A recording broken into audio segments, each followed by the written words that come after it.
Hello दोस्तों, अगर आप भी बीर बैच RWA का SGD के लिए लिए हैं तो ये वीडियो आपके लिए है, क्योंकि मैंने पिछले वीडियो में कुछ बहुत सारी चीज़ ऐसा नहीं बताया जो कि डाउट में रह गई और बहुत सारे स्टूडेंट पूछ रहे हैं। अगर आपका कोई भी डाउट हो, कोई भी सवाल पूछना चाहते हैं तो आप इंस्टाग्राम पे मैसेज कर सकते हैं, जो कि डिस्क्रिप्शन में आपको लिंक मिल जाएगा या अबाउट सेक्शन में आपको इंस्टाग्राम का पेज मिल जाएगा। सबसे पहले बात करते हैं कि अगर आप नए हैं तो बीर बैच आपको लेना चाहिए। अगर आप ले चुके हैं तो बहुत अच्छा है। लेकिन GD के लिए जो यूट्यूब है ना, यूट्यूब पे बहुत सारे कंटेंट है, लेकिन एक जगह कंटेंट आपको 500-600 में मिल जा रहा है, तो उससे ज़्यादा आपको नुकसान कोई नहीं। आप आराम से ले लिए। अगर ले चुके हैं तो बहुत बहुत बहुत अच्छा है। सबसे पहले बता दें कि SGD के लिए आपको जो RW से बेस्ट अभी तक यूट्यूब या कहीं भी आपको बेस्ट कोई भी प्लेटफॉर्म नहीं मिलेगा। जो GD के लिए है ये बेस्ट प्लेटफॉर्म है। कोई कुछ भी कहे, लेकिन मेरा एक्सपीरियंस मैं खुद को बता रहा हूँ, क्योंकि मैंने 24-25 में जो बैच इनका लिया था, मैंने फर्स्ट ही बैच में मेरा स्कोर 119 आया था, जो कि नॉर्मलाइजेशन होकर 128 पहुँच गया था और मैं फाइनल तक पहुँच गया। लेकिन मेडिकल की वजह से मेरा नहीं हो पाया, लेकिन मुझे 4 मिल जाता। BSF, CISF और CRPF, SSB, इसमें से कोई 4 मिल जाता, लेकिन उस टाइम वो नहीं हुआ। तो फिर मैंने प्रैक्टिस सेट किया। बैच मैंने नहीं लिया 2025-26 में, फिर मैंने प्रैक्टिस सेट किया। उसी के कारण आज मेरा अभी जो आंसर किया है उसमें 128.5 स्कोर आया है, जो कि नॉर्मलाइजेशन होकर कुछ बढ़ेगा ही बढ़ेगा, इसमें कोई डेट नहीं है। हाँ, छोड़िए इससे बात। हाँ, अब अगर नए हैं तो चैनल को जरूर सब्सक्राइब कर लीजिए। चलिए वीडियो शुरू करते हैं।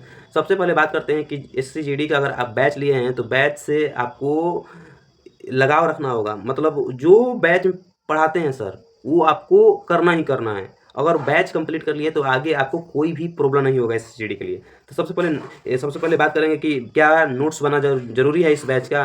अगर नोट्स बना लेते हैं तो टाइम बहुत लगेगा।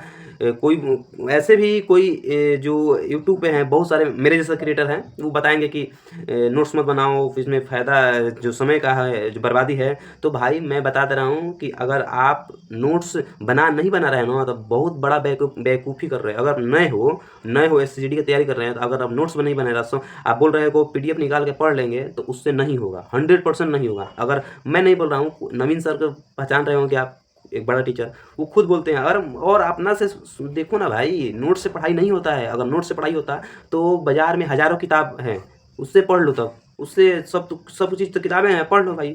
बैच लेने से क्या प्रॉब्लम है। तो आपको नोट्स बनाना है। नोट्स कैसे बनाना है मैं बताता हूँ। सबसे पहले हिंदी की बात करते हैं। आप हिंदी का नोट्स, आपको जो वीडियो पढ़े हैं या पढ़ रहे हैं, साथ साथ उसका नोट्स बनाना है। ये नहीं कि बाद में नोट्स बनाऊंगा, आज का क्लास छोड़ दिया मैंने, बाद में नहीं। साथ साथ नोट्स बनाओ। और उस नोट्स को, अगर 5 दिन क्लास चलती है सप्ताह में, तो 2 से 3 बार रिवीजन होना चाहिए, जो 5 क्लास का। और नोट्स डेली बनाओ क्लास के साथ साथ। हिंदी में कोई आपको दिक्कत नहीं होगा, क्लास के साथ साथ नोट्स बनाओ।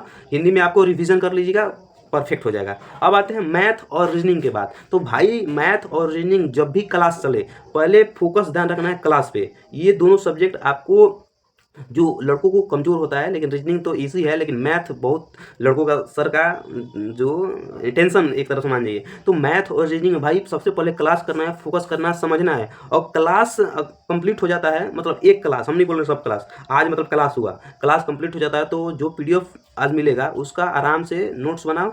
रीजनिंग हो या मैथ हो, लेकिन नोट्स आपको बनाना ही बनाना है। और रोज़ ये काम करते रहो। टाइम आपको लगेगा, फिर मैं बता दे रहा हूँ। अगर 5-6 क्लास अभी भी चल रहा है, तो आपको 6 से 7 घंटा, 8 घंटा भी लग सकता है, लेकिन इसका बेनिफिट आपको बाद में मिलेगा। अगर नहीं मिला तो क्या मैं बोला था उस टाइम आके मेरा वीडियो पर गाली दे दिया गया। मैं जो बात बोलता हूँ 100% ओरिजिनल बात बताऊँ, फेक बात मैं नहीं करता। बहुत सारे यूट्यूबर ऐसे हैं कि टाइम जियान हो जाएगा, ये हो जाएगा। नहीं भाई, नोट्स बनाना है आपको। अब आगे GK के बाद, अगर आप नए हैं, अगर आप अभी तक कोई भी एग्जाम का पढ़ाई नहीं किए हैं, अगर प्रिपरेशन नहीं किए हैं, अगर आप नए हैं, तो आपको सारे सब्जेक्ट का नोट्स बनाना है भाई। GK GS का है ना हो। और GK GS में नोट्स बनाना आसान है। सबसे पहले बताते रहूँ, जैसे कि GK GS में आपको 2-3 क्लास अभी देखने को मिलेगा। जैसे एक क्लास खत्म होगा तो दूसरा क्लास चलेगा, तो आपको साथ साथ GK का साथ साथ नोट्स बनाना है। ये नहीं कि अगर साथ साथ नहीं नोट्स बनाए तो भाई टाइम 10 घंटा लग जाएगा। तो मैं जो बोल रहा हूँ कि हिंदी और GK का जो नोट्स है वो आपको साथ साथ बनाना है। इससे आपको बाद में आप रिवीजन कर लीजिएगा, तो बहुत बेनिफिट हो जाएगा। लेकिन हाँ, ये जो सारे सब्जेक्ट हैं, ये पढ़ने से नहीं होगा। आपका स्कोर तभी ज़्यादा आएगा, या मॉक में ज़्यादा आएगा, या जब मॉक करेंगे उस समय आपका स्कोर तभी ज़्यादा आएगा जब आप नोट्स को बार बार रिवीजन करें। सिलेक्शन का एक दिव्यास्त्र रहे, बार बार रिवीजन। अगर आपका बार बार रिवीजन सॉलिड है, बार बार रिवीजन करते हैं, तो आपका स्कोर बहुत ज़्यादा आएगा, बहुत ज़्यादा। मैंने ये एक्सपीरियंस बोल रहा हूँ कि आप अगर कम पढ़िए, लेकिन उसका रिवीजन बहुत ज़रूरी है। जितना रिवीजन कीजिएगा उसको बेनिफिट आपको बहुत मिलेगा, बहुत ज़्यादा। अगर मैं कर सकता हूँ तो आप भी कर सकते हैं। मैं बता दूँ क्या कर रहा था। मैं क्या कर रहा था कि हिंदी का नोट्स बना लिया, उसको बार-बार पढ़ता था, बार-बार। मैंने इतना बार पढ़ लिया भाई कि मेरा मॉक में 18-19-20 हो ही रहा था। तो हिंदी इतना आसान मैंने कर दिया। तो वही बात है कि जितना भाई आप पढ़ने से नहीं होगा, फिर भी बोल रहे हैं, आप कम पढ़िए लेकिन रोज़ रिवीजन कीजिए। रिवीजन आपका परफेक्ट होगा तो परफेक्ट आपको नंबर भी मॉक टेस्ट में देखने को मिलेगा। अगर हाँ, कोई भी आपको प्रॉब्लम रहता है तो भाई कमेंट बॉक्स में लिंक है, वो आप इंस्टा पे आप कॉन्टैक्ट कर सकते हैं, या बायो में यूट्यूब पर जाइएगा तो अबाउट में है, वहाँ भी लेकिन हाँ, पढ़ना भी पड़ेगा, कोई शॉर्टकट नहीं है, नोट्स आपको बनाना ही है। और कोई डाउट है तो कमेंट में ज़रूर बताइएगा। नए हैं तो चैनल को सब्सक्राइब कर लीजिएगा। मिलते हैं नेक्स्ट वीडियो में।